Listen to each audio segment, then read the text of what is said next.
You're Just leading like the in charge. any. Yep. Congratulations. Thank you. I'm very happy. I feel like we need to help you get your energy out. Do you want to give a big yell or anything? Maybe a move or something? I don't know, like, I can yell. I Okay, can scream, let's. but, Do you like, want to yell? I'll do it with you, so you don't feel so alone. But like, wouldn't you like kill the mic? That's or... okay. We'll hold them like this. All right. Okay, ready? 1, 2, 3. You win. Yeah. Congratulations. Great game. Thank you so much. Oh, that was actually in me. Fabulous. Absolutely fantastic. How can you not like him?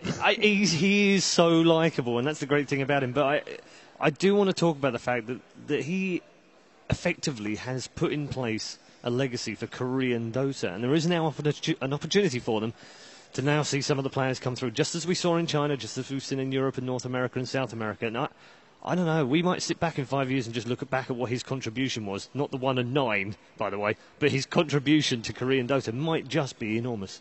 I have the biggest respect for that type of mindset. You know, the guy actually tells you he didn't get the chance to look at his score throughout the whole game. It says a lot about the mindset he has. He just plays for the team, and he's trying to win the game. And at the end, he was like, all right, maybe now he got lucky, he got the chance to look at his score. Maybe he doesn't even care about it. And then he's like, I was 1-9, but sometimes it's what you need.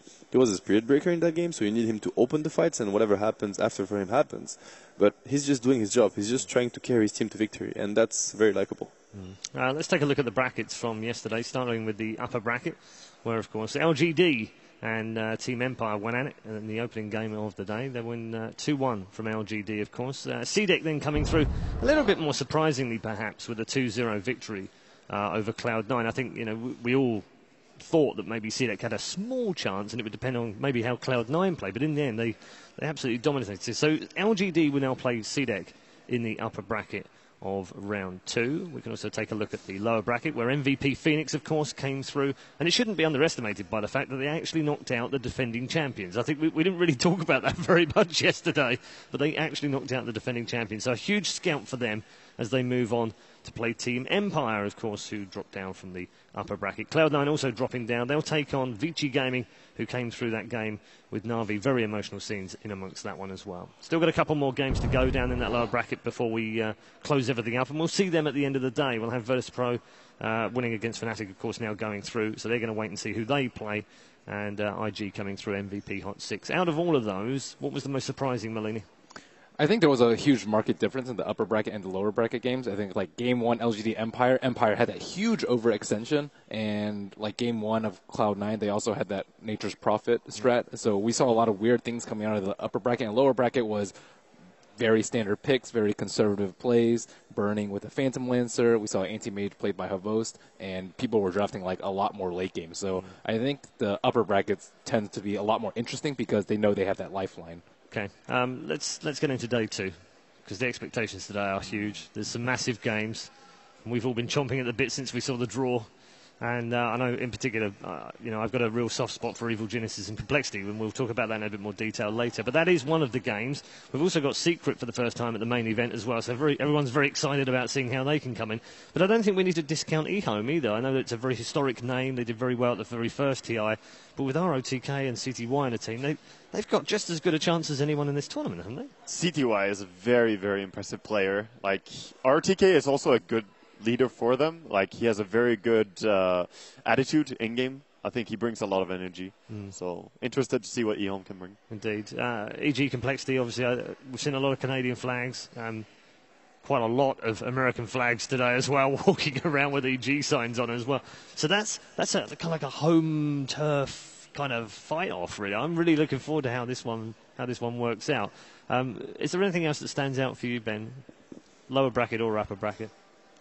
I'm really excited to see two North American teams. I think we talked a lot about the Korean scene with 2 MVP, and last year there were none in the main event. But I think at the same time the North American scene definitely deserves some love.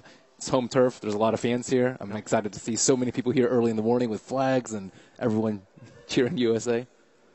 Yeah, I think we might get a few cheers, that's for sure. It's interesting because it seems like the North American scene is getting stronger, because I remember previous TIs, there was EG, and I don't think any teams placed that high. Now, this time around, we have 2 teams that place really high in the group phases. So, and unfortunately they clash. They're going to fight each other already, but it's not. No one's going to get disqualified from that game. So.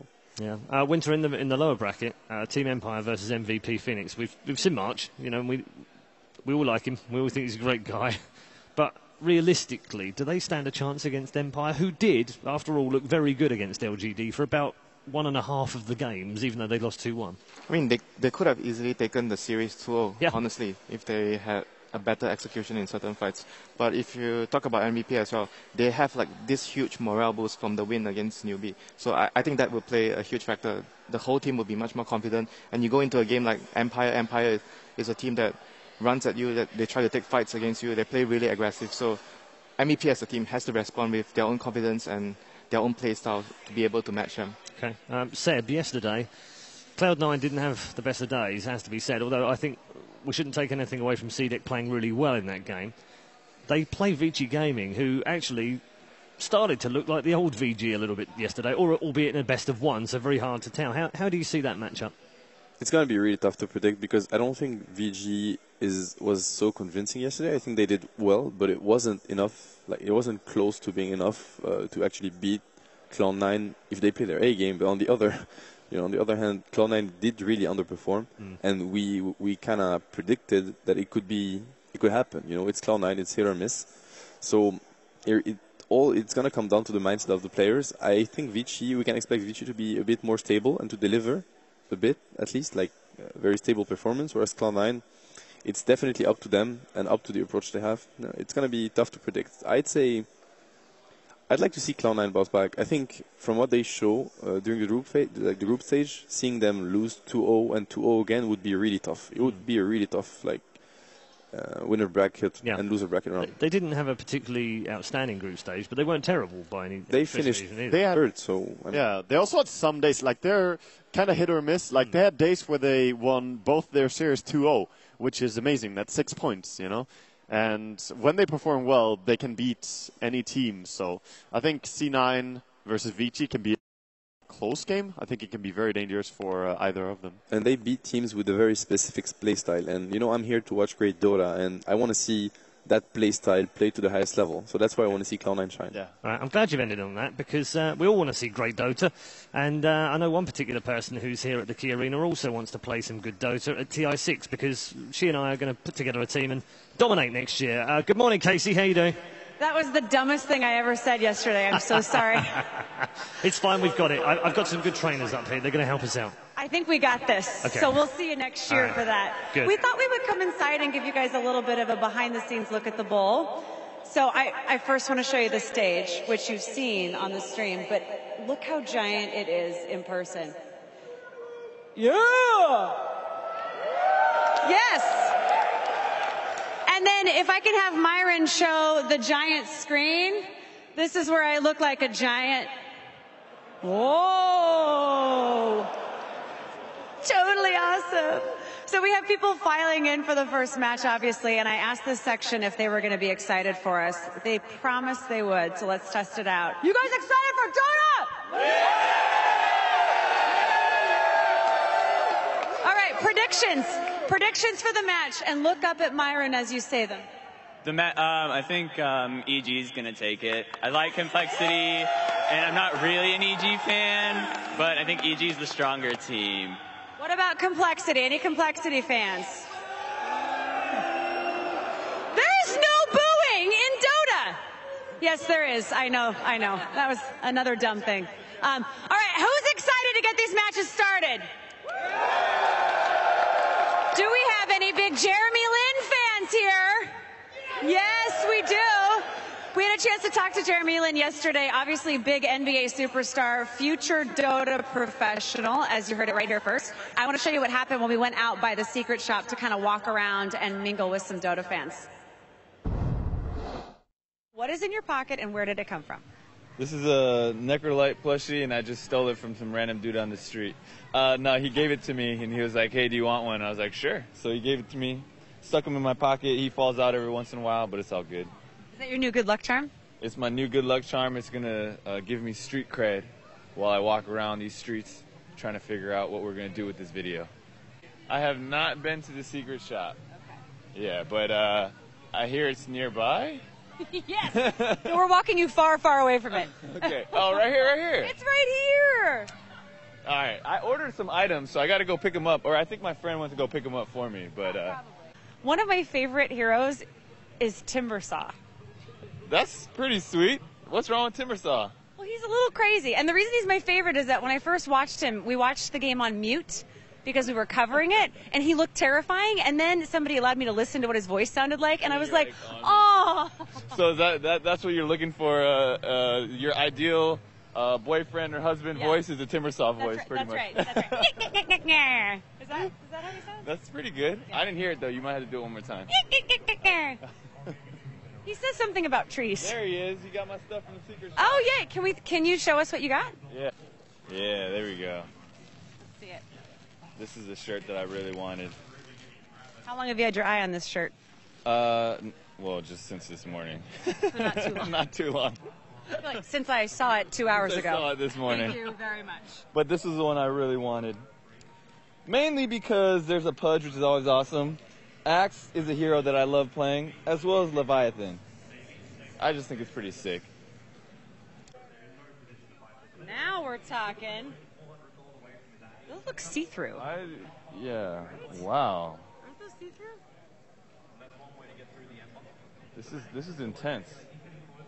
This is very intense. I will give you $100 to put those on right now. It's going to need a lot more than $100 to put those on right now. Yeah. That is a pretty sweet shirt. I forget, actually. I got this a long time ago. You know what? You stole that from someone. They should get your shirt. But How are you? We have our friend Jeremy Lin here. It's an honor, sir. Storm? You know it. Ha ha. This is pretty amazing. Thank you, sir. Can you fly? Let me try. I see a wine bottle and a gun. What is it really? We have a T-shirt cannon, something that has been in the works for years, and we finally got around to asking permission to get it. They said yes. Can you have a crack at it when you're done? Why don't you get the first shot? You want it? No. Okay, so how about this? I'll get it ready. And Okay. all you got to do is put one hand here, And just then pull fire. the trigger, shoot it straight up. Okay, cool. Sounds good. Let me get All right, you get it ready. That looks way too... I feel like a malfunction will be very hazardous. Yeah. The minute he hands it to us. Yeah. You guys want a T-shirt? That. All you. You've earned it.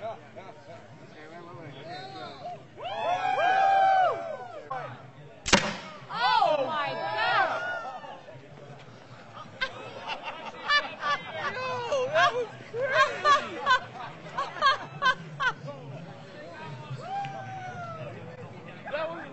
What'd you get? What'd you get? So I think it's a lion. Lion toy. I think it is. You have a lion shot out of a cannon by NBA pro Jeremy Lin. I have no words. It's amazing being here. Free plushies. Just got an autograph from Jeremy Lin. Couldn't be better. What could possibly top this week for you? I'm meeting my namesake Casey. My name's Casey as well, so hello. great to meet you. Nice to meet you. Here, take one where I'm stealing his plushie. Okay.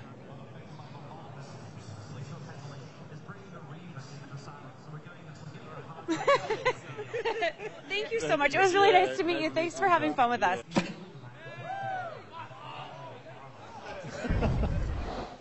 Oh my goodness. The swag. That is way too much.